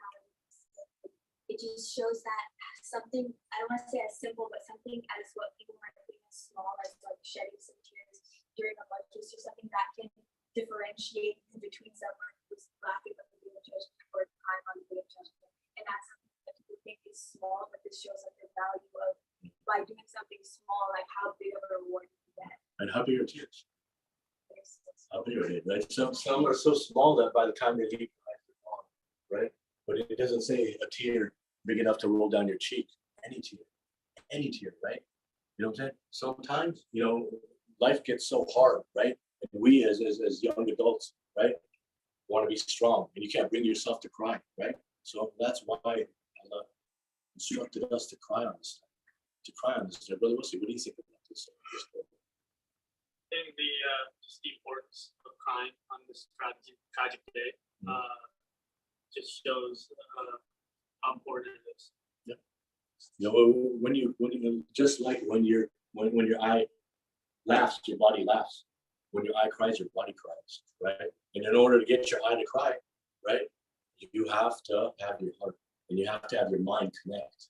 And when that connection is made, you can't help it.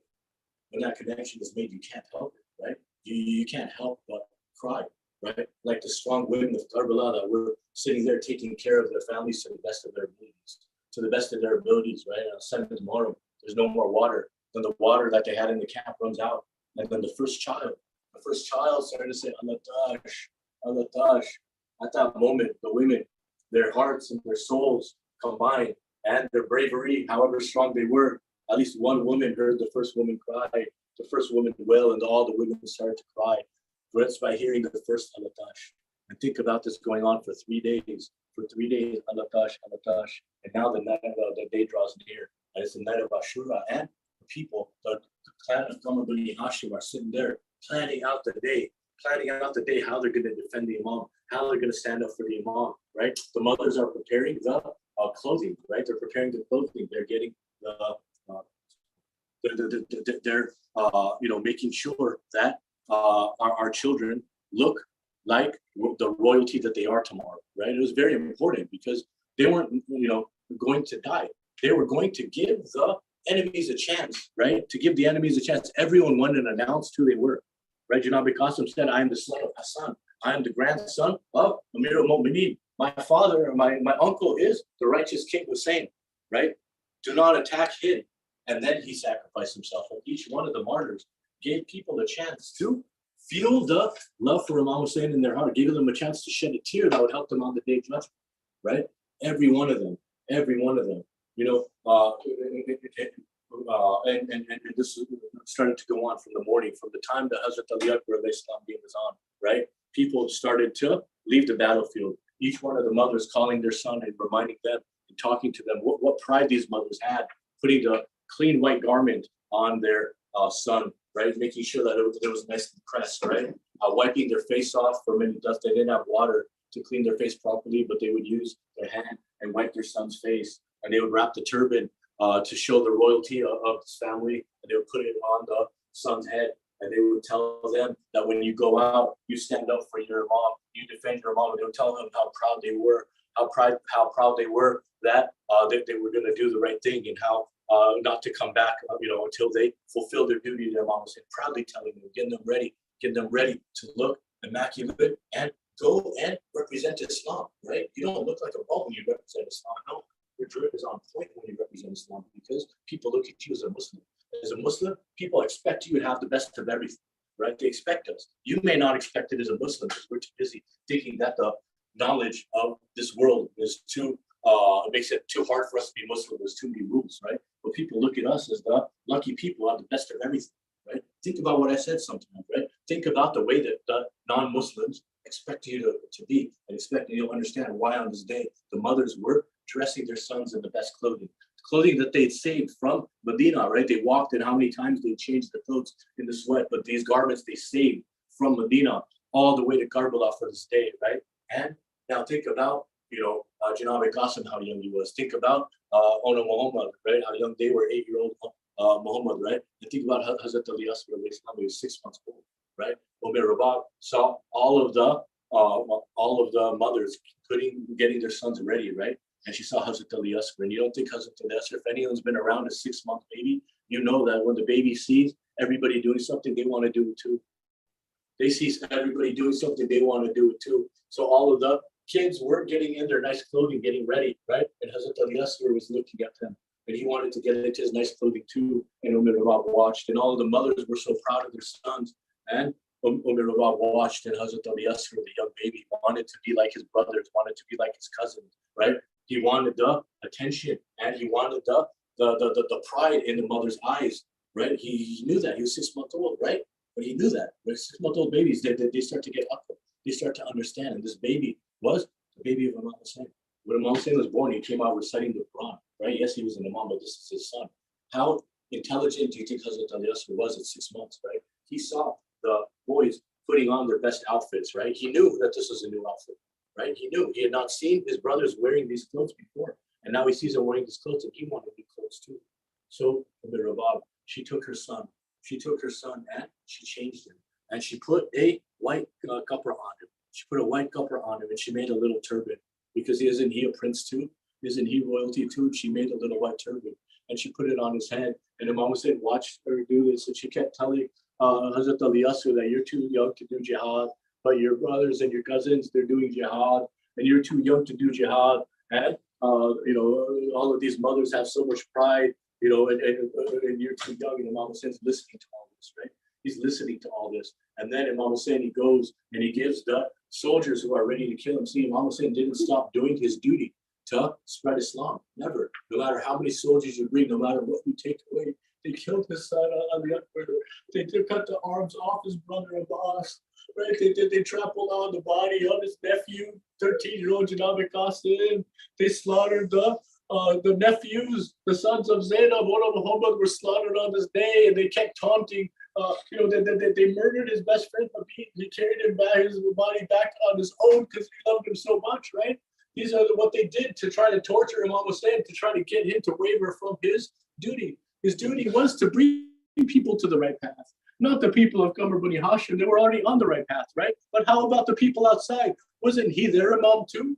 Wasn't he their leader too? Isn't it his job to tell them about what's going on and give them a chance to make the right decision still? He's still alive, and every last breath he has, he's an Imam, right? And now that the people of his camp are starting to diminish, his message is now directed more towards the people that are trying to kill him. And so he would keep, he would constantly tell them who he was. And after Hazrat Ali Akbar, after Ona Muhammad, after Janab Qasim, after Hazrat Abbas himself was martyred, there was nobody left. There was nobody left. Imam Zain al-Abidin, he woke up here. He had a fever so high that he fell asleep. And when he fell asleep, the tent was full of his uncles and his brothers and his cousins, right? And now he woke up and there was nobody there. And so he tried to lift himself up with his sword, and Bibi Zainab stopped him. Why was he trying to lift his? What is it that woke that woke Imam Zain al-Abidin up? It was the call of Imamat. Imam Hussein, he stood in a more vulnerable spot than any prophet or Imam has ever stood before him and since him. The most vulnerable spot is he actively asked people to come and help him, right? The prophets and Imams would bring people towards the right path, but here our Imam is standing there and asking, is there anyone to help me? Is there anyone to help me? He's begging them, is there anyone to help me? Imam Zain al-Abidin, as I said, tried to lift himself up with the sword. Bibi Zainab stopped him. But there was another helper of Imam Hussein, and I'm not talking about the bodies, the bodies of the marhum that was trying to move and twisted their distorted, mutilated bodies and move towards Imam Hussein. Yes, a couple soldiers turned at that moment and tried to attack their own camp, and they were quickly martyred. But there was one other helper of Imam Hussein, wasn't there?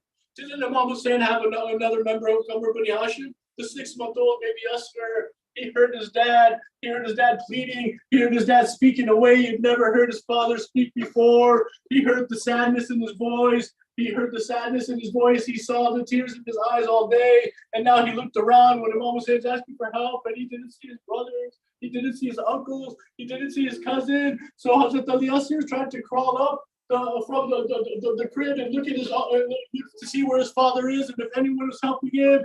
He peeked his head out with his nice new abaya that his mom had put on, the tiny turban she had wrapped for him. He's peeking it above the head, above the crib. He lifted himself a little bit more and fell from the crib. He fell from the crib, and al-Asr alayhi salam, he fell to the floor. He fell to the floor, and her mom went and picked him up, and she said, my son, you were too young to help your mom. You were too young to help your father. And Mama Hussein came back in, and he saw Rawab holding their son who he loved very much, holding their son, and he looked at him and he realized something. He realized something that his name too is in the list of martyrs, but he realized something more important.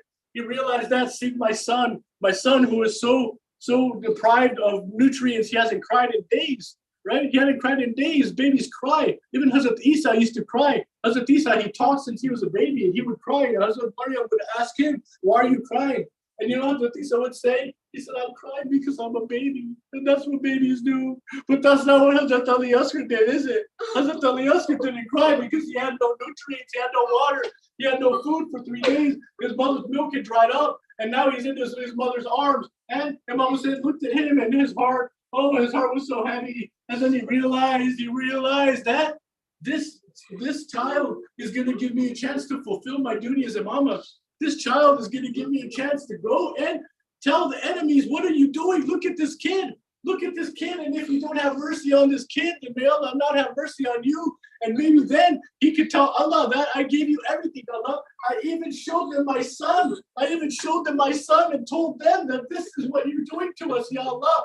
How much more can I try to satisfy my imamah? What other step can I do to fulfill my duty as imamah? So he took the Hazrat al-Asr. Now the riwayat, the recounts say that Hazrat al-Asr was so small, he looked like a Quran, right? Which is ironic because the Quran is guidance. Hazrat al-Asr was representing the Quran and the guidance of Allah. In the words of Imam Hussein is Imamat, and Imam Hussein went and uncovered the baby. He uncovered the baby and he showed the entire army the baby. And he said, for the sake of this baby, he has done nothing wrong to you, has he? He has done nothing wrong to you. Can't you have mercy on this baby? And some of the soldiers started to cry. These people, they didn't want to be there anyways, a lot of them. They were internally conflicted, but they were being threatened. They were being peer pressured. They were being bribed to come and stand up against Imam Hussein. They had no idea why they were there. And now he sees this baby. And this man who had been saying nothing but nice things to them all day, and he's holding his baby, and he's saying, for the sake of this baby, don't you have a drop of water? The soldiers started to cry. And then Ziyad saw this. He saw this and he knew that they were about to lose. He knew that what they had done was about to collapse. He knew that this baby was going to ruin the heart, that Imam Hussein's idea, his last effort at spreading Islam was a brilliant idea. His last sacrifice was going to work. And he told Hurmala. Hurmala had shot 7 arrows on the day of Ashura. 3 of the arrows had missed their targets, right? One of the arrows hit Hazrat Abbas in his chest and pierced the mush of Bibi Sakina. One of the arrows hit Imam Hussein in the forehead, right? One of the arrows killed Imam Hussein's son Abdullah, right? And there was this fourth arrow that Hurmala had aimed. He was the best archer in the land, right? And he had one arrow that he was saving, right? He had one arrow he was saving, and this arrow that was not like any other arrow. No, most arrows are pointed.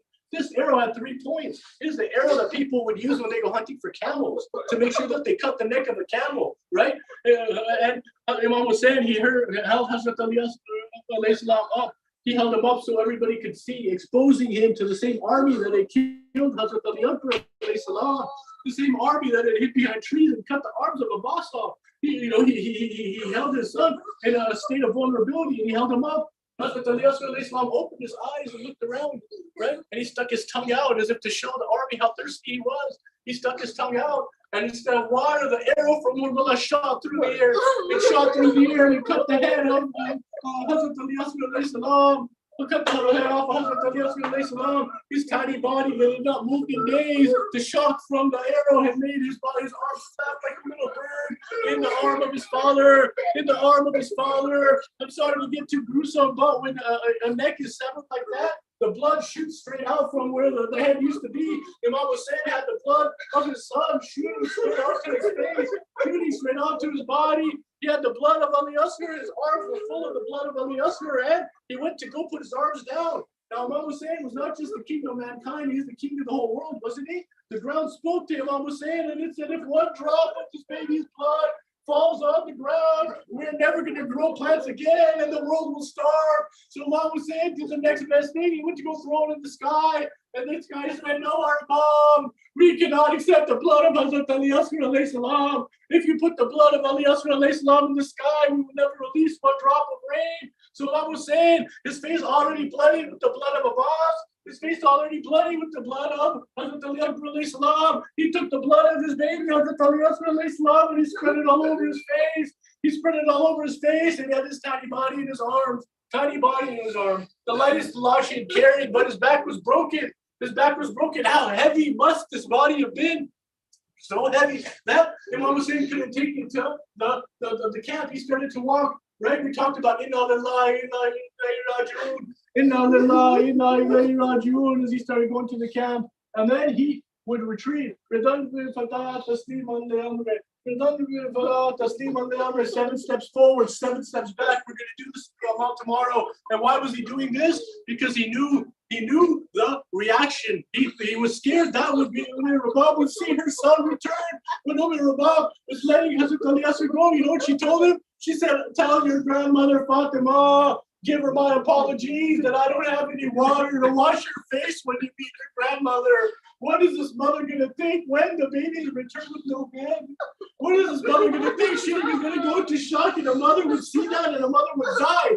And so he didn't know what to do. He didn't know what to do. So Imam Hussein, he went to the side of the camp and he dug a little hole. He dug a little grave. He had not done this for anybody yet in Karbala, but he dug a tiny grave and he put the body of Hazrat al-Asr alayhi salam in the grave.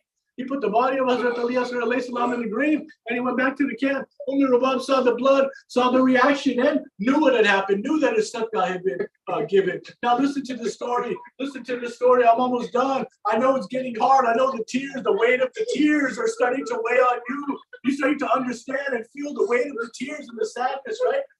On the day after Ashura, when they were counting up the marhum, there were 71 bodies. There were 71 bodies, and they said, where's the 72nd body? Where's the other body, right? And the soldier said it was the body of the little baby of al-Asr, and he said, where's the body?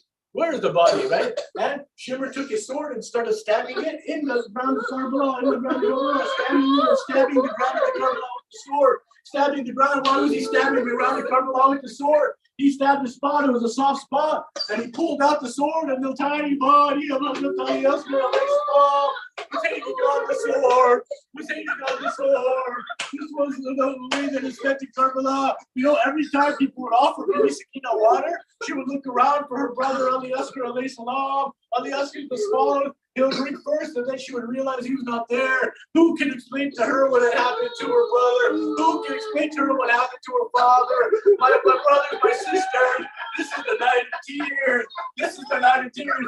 Don't be shy with your tears. Don't be shy with your tears. Let them flow. Let them come out and remember these tears on the day when you need it the most, the day of judgment, when nobody's there to help you. Bibi Fatima will be there. The very lady who prayed that Allah would create a nation. We are the nation of Hussein. These tears are our payment as the nation of Hussein. She is saving them for us as Bibi Fatima on that day. Where are the tears that I cried for your Hamid's grandson? Where are the tears that I cried for Ona Muhammad? Where are the tears that I cried for your daughter Zainab and your son Hussein? Ya Allah, please accept our tears on this night. Please accept our ibadat on this night. Before Imam Hussein left the camp, and I'm going to tell one last story. And I want you to think about the story before he left Bibi Zainab. Before he left Bibi Zainab, when he bid her adieu, he said to her, he said, remember me in Namaz al-Shab tonight.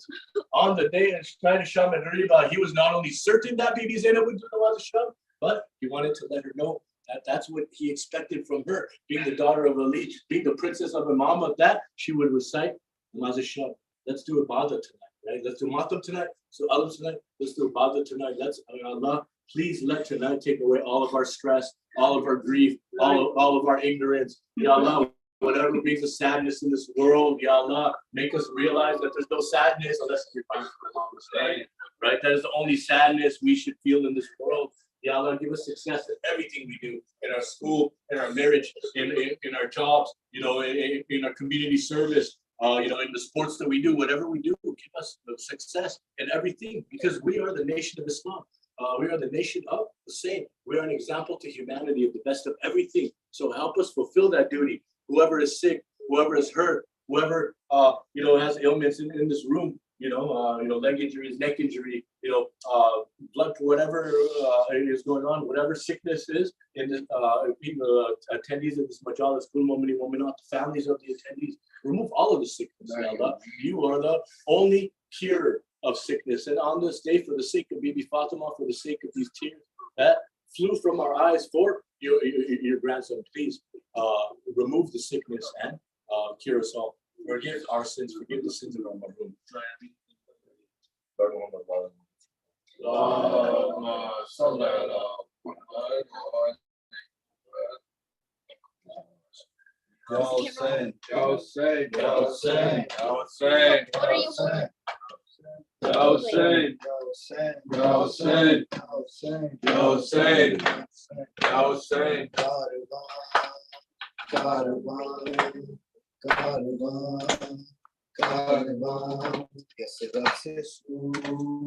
Karbala ایک کاروان رخصت ہوا علم سایہ آسی کی آتی ہے صدا پہلا سفر زینب کا ہے سنسان کر دو راستہ کاروان کاروان عباس میرے کاروان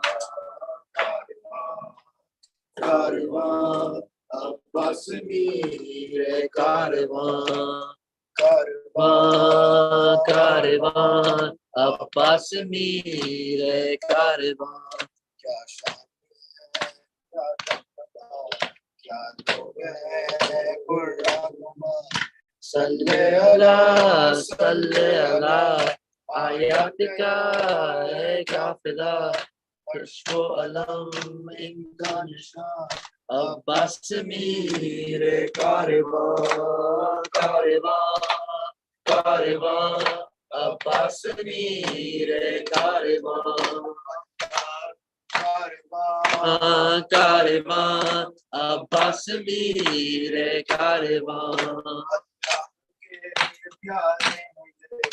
آلے نبی سارے ہیں قرآن کے پارے ہیں یہ کونین کے تارے ہیں یہ زیر قدم ہے آسمان عباس میرے کاروان کاروان کاروان عباس میرے کاروان کاروان کاروان عباس میرے کاروان کاروان کاروان عباس میرے کاروان عباس وہ کردار ہے فاتح علی سالار ہے ایسا علم بردار ہے میدان میں بھی تلوار ہے پھر بھی علم کا پاسبان عباس میرے کاروان کاروان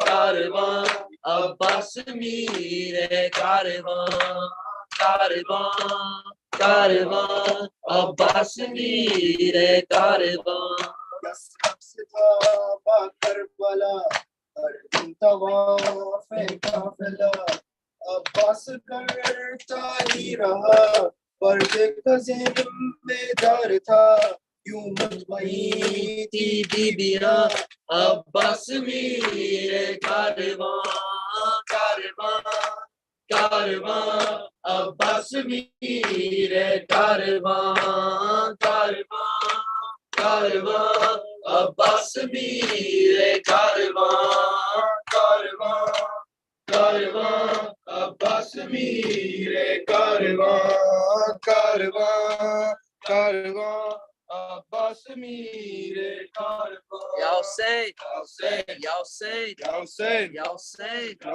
یا حسین یا حسین یا حسین یا حسین یا حسین Alam holder, Karbala soldier. Alam holder, Karbala soldier. Alam holder, Ya Abbas, Ya Abbas, Ya Abbas, Ya Abbas, Ya Abbas, Ya Abbas, Ya Abbas, Karbala soldier. Alam holder, Karbala soldier. Alam holder, Ya Abbas, Ya Abbas, Ya Abbas, Ya Abbas, the mighty Abbas, Karbala soldier. Alam holder.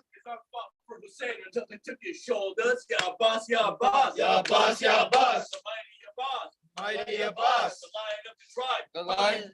The lion of the tribe. Hungry for submission, not thirsty to survive. The thirst was for freedom. The freedom to please. Only for our Lord will we drop to our knees. You think Hussein will submit to tyranny? Please. We will walk right into heaven. You gave us the keys when you hid behind trees and attacked from behind. Karbala soldier, Alam holder. in the face of oppression, Abbas is bolder. Sakina was thirsty, so he wrote for her a promise for water. Allah had other plans, yet he is a boss, but he was only one man. To kill a lion, only a pack of dogs can. Ya Abbas, Ya Abbas. Ya Abbas, Ya Abbas. Ya Abbas, Ya Abbas. Ya Abbas, Ya Abbas. The mighty Abbas. Mighty Abbas. Surrounded, outnumbered, an arrow in his eye. He fell on his face. He still heard the cries. Al-Asr. The time was near. His brother and master, Hussein, he shed tears. Karbala soldier. Alam holder. We cried for his reign over and over. We stand for Hussein no matter what the cost. The son of Ali, our protector. Ya Abbas, Ya Abbas. Ya Abbas, Ya Abbas. Ya Abbas, Ya Abbas. Ya Abbas, Ya Abbas. Karbala soldier. Alam holder. Karbala soldier. Alam holder. Karbala soldier, baby al-Asr, infant warrior, baby brother. Sugra loved you like she was your mother. Ya Sugra, Ya Sugra. Ya Sugra, Ya Sugra. She wanted to see you walk. She wanted to hear you talk, but she was left alone while the others walked from Makkah to Medina to Karbala. We will walk in the streets of downtown LA for you. Ya Sugra, Ya Sugra. Ya Sugra, Ya Sugra. Ya Sugra, Ya Sugra. Ya Sugra, Ya Sugra. Karbala soldier, Alam holder. infant warrior, al-Asr. Imam Hussein tried to get water for you. Ya Asr, Ya Asr. Ya Asr, Ya Asr. 2 weeks to cry thirsty since day 7. A 3-pointed arrow sent you to heaven. The ground rejected a single drop of your blood. The sky would send no rain from above. So Imam Hussein, he put your blood on his face. He had no choice. That was the only place. Oh, Karbala soldier, Alam holder. Karbala soldier, Infant warrior. baby al-Asr. The tears of your eyes are our cries for you. Karbala soldier, Alam holder. Karbala soldier, Ali Akbar, resemble the prophet more than any other. Your call for azan. Your call for azan at the time of Fajr, the voice of Muhammad, the prophet of God. Yazid was no king, a coward, a fraud. May Allah send curses on Ibn Ziyad. Karbala soldier, Ali Akbar, Ya Akbar, Ya Akbar. Ya Akbar, Ya Akbar. Karbala soldier, Alam holder, Ali Akbar, trained to fight by the Alam holder. His throat was so dry from 3 days of thirst. Of all the bodies Hussein lifted, yours was the worst. His back was broken, your wound was open. Hazrat Ibrahim tried to offer his son, but Allah has spoken. Ya Akbar, Ya Akbar. Ya Akbar, Ya Akbar. The great-grandson of the Prophet of Islam, the son of Hussein, the true Imam. The sacrifice was accepted of Layla, your mom. Karbala soldier, Alam holder. Ali Akbar. Ali Akbar. Your brother Asghar was the infant warrior. Karbala soldier, Alam holder. we will carry your flag until the world is over. Karbala soldier, Alam holder. the hearts of the tyrants grew much colder. They felt no pain as they murdered the family of Hussein. They felt no sorrow as they struck al-Asr with a 3-headed arrow. Ya Asghar, Ya Asghar. Ya Asghar, Ya Asghar. They laughed and danced full of pride. They ate and drank while Sakina cried. Ya Sakina, Ya Sakina. Ya Sakina, Ya Sakina. We curse those who caused her thirst. We curse those who made her weep. We curse those who hurt the Prophet deep. Our promise to Bibi Fatima we will keep. Ya Zahra, Ya Zahra. Ya Zahra, Ya Zahra. We are the nation of Hussein. Sacrifice never in vain. We pray to one day be standing on the side of humanity. We pray to Karbala soldiers. We pray to Alam holders to be Alam holders over and over. We promise to never let your flag touch the ground. We promise raise it high in every town. Karachi, Iran, New York, Tehran, Chicago, Orlando, San Fernando. We will carry your flag every day, even in the streets of downtown LA. Karbala soldier, Alam holder. Karbala soldier, Alam holder. Karbala soldier, Infant warrior. Ali Akbar, Karbala soldier. Alam holder, We hold you in our hearts and we hold you in our hearts and wave your flag high every day. We march for you in the streets of downtown LA. Karbala soldier, Alam holder. we will carry your flag until the world is over. Allahumma salli ala Muhammad Ya Hussein, Ya Hussein, Ya Hussein, Ya Hussein, Ya Hussein,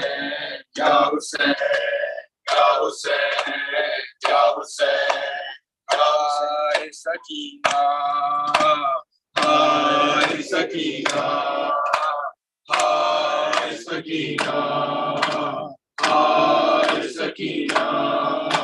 मारा गया दरिया पे जो शहदाए सकीना, मारा गया दरिया पे जो शहदाए सकीना, मारा गया दरिया पे जो शहदाए सकीना, शहरक से सदा आती है इस हाय सकीना, हाय सकीना, हाय सकीना, हाय सकीना, हाय सकीना। शह से कहा पास में घर है मुझे आका, शह से कहा पास में घर है मुझे आका, शह से कहा पास में घर है मुझे आका, भैया कहीं होती ना आ जाए सकीना, हाय सकीना, हाय सकीना, हाय सकीना, हाय सकीना। लाशें से सदा आती थी हम भी न पिएंगे, लाशें से सदा आती थी हम भी न पिएंगे, लाशें से सदा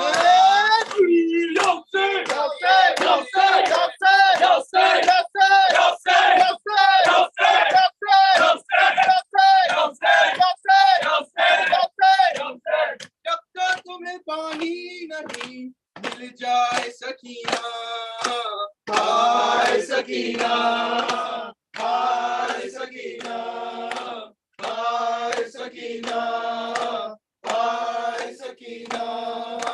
लाशें से सदा आती थी हम भी न पिएंगे, लाशें से सदा आती थी हम भी न पिएंगे, लाशें से सदा आती थी हम भी न पिएंगे, जब है तुम्हें पानी नहीं मिल जाए सकीना, हाय सकीना, हाय सकीना, हाय सकीना, हाय सकीना, हाय Sakina.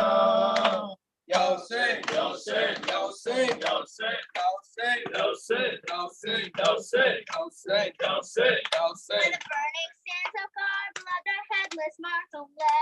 On the burning sands of Karbala, the headless martyrs lay. They trampled the bodies of Asr and Hussein.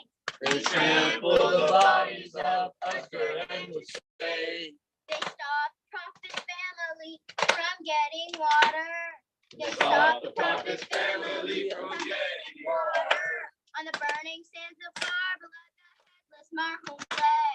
On the burning sands of Karbala, the headless martyrs lay. The enemies, they pulled the earrings from Sakina's ears. The enemies, they pulled the earrings from Sakina's ears. Instead of hugs, they slapped her face, covered in tears. Instead of hugs, they slapped her face covered in tears. On the burning sands of Karbala, the headless marhum lay. On the burning sands of Karbala, the headless martyrs lay. Lady Zainab was so strong, they never saw her cry. Lady Zainab was so strong, they never saw her cry. She carried Imam on her back, she would not let it die. She carried Imam on her back, she would not let it die. On the burning sands of Karbala, the headless marhum lay. On the burning sands of Karbala, the headless martyrs lay. Janab Qasim was so small that his sword touched the floor. Janab Qasim was so small his sword touched the floor. When the horses trampled his body, his uncles took no more. When the horses trampled his body, his uncles took no more. On the burning sands of Karbala, the headless martyrs lay. On the burning sands of Karbala, the headless martyrs lay. Asir and Ali Akbar side, oh Imam Hussein. Asir and Ali Akbar side, oh Imam Hussein. To take the spirit out of your son, the strength for Gabriel you pray. To take the The spirit spirit out of your son, the strength of Gabriel you pray. On the burning sands of Karbala, the headless Marhum lay. On the burning sands of Karbala, the headless Marhum lay. At the burn. Yo sing, yo sing, yo sing, yo sing, yo sing, yo sing, yo sing, yo sing, yo sing, yo sing, yo sing, yo sing, yo sing. Let me tell you about a hero named Abbas. His arms they fought for freedom until they cut them off. Let me tell you about a hero named Abbas. His arms they fought for freedom until they cut them off. Ya boss, ya boss, ya boss, ya boss, ya boss, ya boss, ya boss, ya boss. Let me tell you about a hero named Abbas. His arms they fought for freedom until they cut them off. The son of the lion of God, the lion of the tribe is what he was called. Ya boss, no matter what the cost. With you on our side, we are never lost. Babel Hawaii, the gateway to prayer. You stood by Hussein when no one else was there. Let me tell you about a hero named Abbas. His arms they fought for freedom until they cut them off. When he mounted Rakat, his mighty horse, he was so tall his feet touched the floor. Who would have known what they had in store? When he rode for Sakina, rode for her thirst. He reached the river, but he didn't drink first. al-Tash, the ulam and the mush. To knock down the flag of Islam, they sent dogs to cut off his arms. Ya boss, ya boss, ya boss, ya boss, ya boss, ya boss, ya boss, ya boss. His arms were lost. The water for the children clenched with his teeth. A shot from Hormullah, his water bag was breached. Let me tell you about a hero named Abbas. His arms they fought for freedom until they cut them off. She was the daughter of Ali and the Lady of Light. Zainab was a sister protected by might. The arms of Abbas, they protected her veil. With Abbas on her side, she would always prevail. He was trained by the greatest, Hazrat Ali. There was no foe he could not defeat. When the lion married al-Banin, it was the day of Ashura. He had on his mind a companion for Hussein he would surely find. And Karbala, the land of despair. Neither Ali nor Hassan, none would be there. Allah gave him a son, the gateway of prayers. Baba Hawaii would surely be there. Ya boss, ya boss, ya boss, ya boss. The flag of Islam will never be lost. Ya boss, ya boss, ya boss, ya boss, ya boss, ya boss. Ya boss, ya boss. He held it high until they took his hands. Now Zainab and Kulsum paraded through the lands. Veils snatched from their heads. Their protector was dead, yet they saved Islam, and that was all that was said. Let me tell you about a hero named Abbas. His arms they fought for freedom until they cut them off. Ya boss, ya boss, ya boss, ya boss, ya boss, ya boss, ya boss, ya boss, ya boss, ya boss, ya boss, ya boss, ya boss. Ya Hussein, Ya Hussein, Ya Hussein, Ya Hussein, Ya Hussein, Ya Hussein, Ya Hussein, Ya Hussein. Bola Hak Imam Ya Hasan Ya Hussein. Bola Hak Imam Ya Hasan Ya Hussein. Ya Hussein, Ya Hussein. Yo abide बीमार था, yo abide बीमार था. चलने से जो लाचार था, चलने से जो लाचार था. और शाम का बाजार था, और शाम का बाजार था. और मुस्तफा की बेटियां मौला हक इमाम या हसन या हुसैन. मौला हक इमाम या हसन या हुसैन. या हुसैन, या हुसैन, या हुसैन, या हुसैन.